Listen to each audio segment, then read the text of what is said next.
Hometown Health Centers has 5 locations, including this one in Schenectady. Now, their funding runs out like others on March 14th, and they're hopeful that they can get bipartisan support in Congress to continue that funding for all community health centers.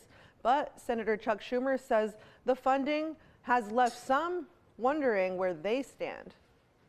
Well, 2 weeks ago, Donald Trump's funding freeze caused a shockwave of chaos and confusion in nearly every corner of America. Senator Chuck Schumer says some organizations report not being able to access funds or experience delays. Nonprofits from one end of New York to the other had their funds frozen and were scared to death. He was in Schenectady at Hometown Health Center, which provides everything from primary care to dental care. We serve anyone.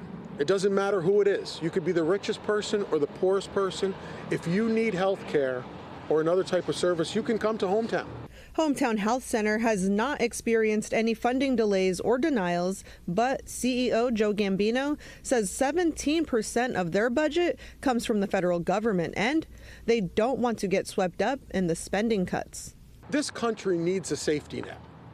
So I believe that the money that comes to our health center and other health centers across the country, as well as the ones right here in the capital region, is an appropriate use of taxpayer funding. However, Republican State Senator George Borrello says the Department of Government Efficiency is necessary to improve the system, and the freeze needed to happen. So to freeze something while we analyze whether or not this is something that fits the mission, so to speak, of this administration, I think is appropriate. Schumer says he met with 20 community health center leaders in Washington, D.C. last week, and many expressed the same concerns as Gambino did.